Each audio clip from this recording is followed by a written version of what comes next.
Hello everyone, আসসালামু আলাইকুম। কী অবস্থা সবার, কেমন আছেন সবাই? আশা করি যে যেখানে আছেন সবাই মহান আল্লাহর রহমতে ভালো আছেন, সুস্থ আছেন, নিরাপদে আছেন। আলহামদুলিল্লাহ, আমরাও বেশ ভালো আছি।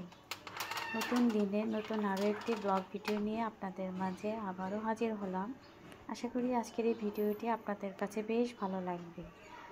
সকালবেলায় ঘুম থেকে উঠে অনেক কাজই করে নিয়েছি, সকালের নাস্তাটাও সেরে নিয়েছি। তারপরে তো এক গ্লাস জুস হাতে তৃপ্তি সহকারে পান করে নিলাম। তারপরে প্রাকৃতিক পরিবেশটাও ভালো করে উপভোগ করলাম।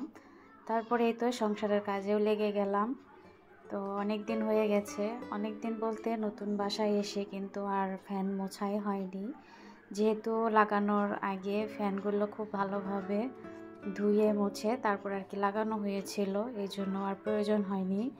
কিন্তু এখন কিন্তু খুবই ময়লা হয়ে গিয়েছে। এখন আর আসলে এভাবে রাখতে দেখতেও ভালো লাগছে না।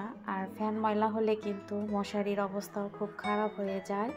তো ময়লা মশারিতে আমি একদমই থাকতে পারি না, কারণ মশারির ময়লা আমার কাছে খুবই আর কি খারাপ লাগে।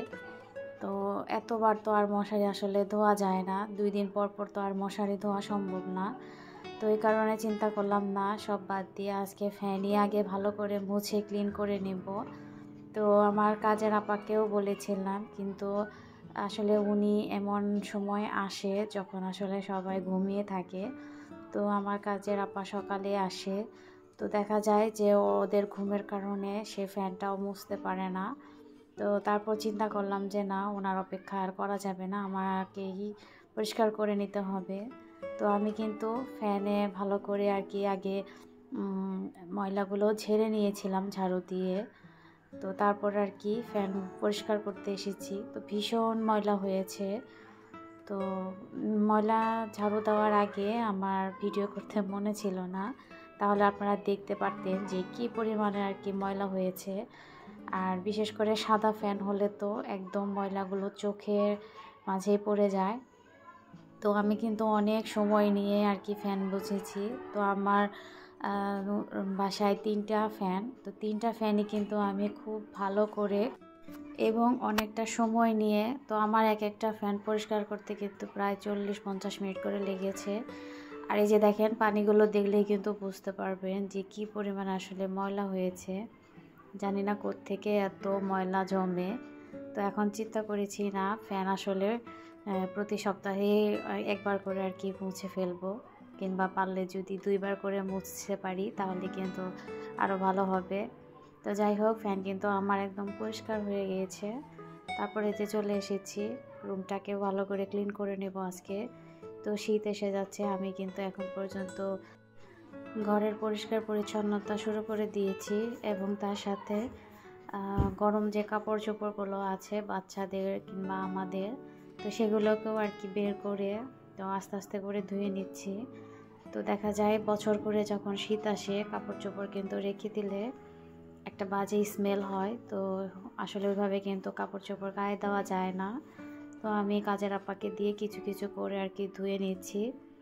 আর এখন কিন্তু রোদের তাপটা একদম হালকা হয়ে গিয়েছে, দেখা যায় কাপড় শুকা দিলে কিন্তু সহজে শুকাতেও চায় না। আর আমরা যেহেতু ছাদে শুকা দিই, তারপরেও কিন্তু দেখা যায় ওইরকম শুকায় না, একটা ভেজা ভেজা ভাব থাকে। দেখা যায় যে 2 দিন লেগে যায় কাপড় শুকাতে। তো এই জন্য আর কি অল্প অল্প করে আর কি ধুয়ে ফেলছি। তো এই তো আমি কিন্তু ওয়ার্ড্রপটা খুব ভালোভাবে পরিষ্কার করে নিচ্ছি।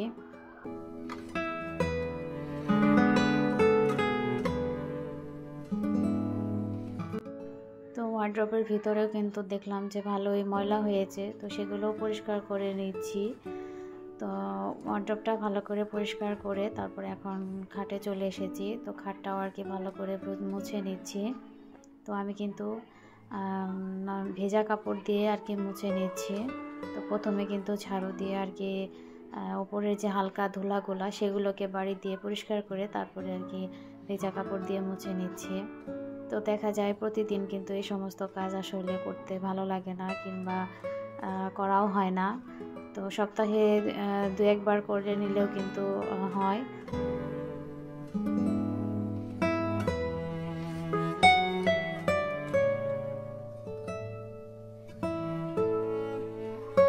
শীতকাল কিন্তু আমাদের দেশে একটা স্বপ্নের মতো। আসলে খুব কমই পাই আমরা শীত। আর দেখা যায় ছোটোবেলায় আমার কিন্তু শীত একদমই ভালো লাগতো না, কিন্তু এখন আমার শীত খুবই ভালো লাগে। তো অপেক্ষা করি যে কখন শীতকাল আসবে। আসলে বয়সের সাথে সাথে মানুষের অনেক কিছুই পরিবর্তন হয়, পছন্দেরও অনেক পরিবর্তন হয়। তো আমারও একই অবস্থা। তো এই তো আমি কিন্তু খাট এবং ওয়ার্ড্রোব খুব ভালো করে মুছে নিয়েছি। তো এখন দেখেন একদম কিন্তু পরিষ্কার লাগছে।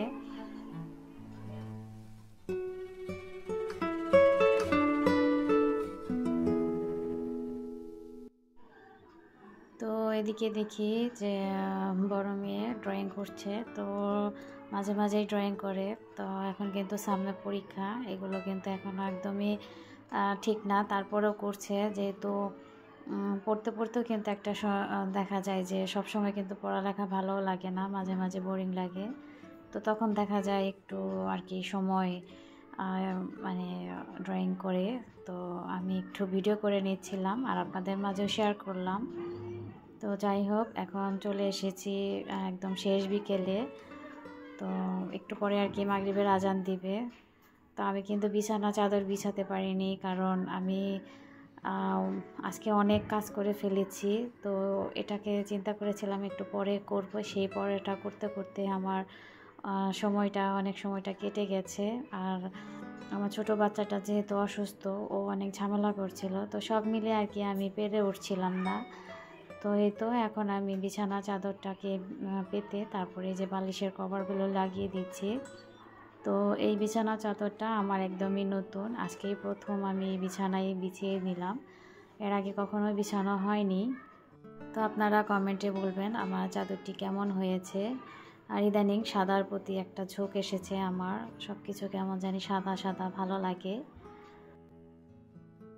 তো সকল ভাইয়া আপুদের একটা উদ্দেশ্য করে কথা বলছি যে আপনারা যারা আমার ভিডিও দেখেন কিন্তু কেউ আমার ভিডিওতে একটা লাইকও দেন না, লাইকের পরিমাণ কিন্তু খুবই কম।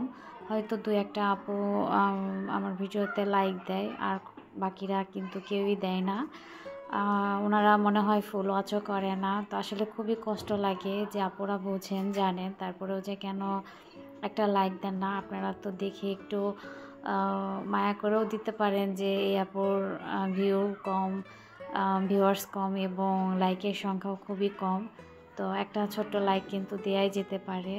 তো আমি আশা করব আমার কষ্টটা আপুরা ভাইয়ারা সবাই বুঝবেন আর একটি করে লাইক দিবেন। আপনাদের কাছে একটি লাইক আমি আশা করতেই পারি। সব জেনে বুঝেও কেন যে আপনারা এমন করেন আমি আসলে বুঝি না। তবে সবার জন্যই আমার কাছ থেকে দোয়া রইল, এবং আমি কিন্তু সবার ভিডিও ফুল ওয়াচ এবং লাইক দিয়েই কমপ্লিট করি।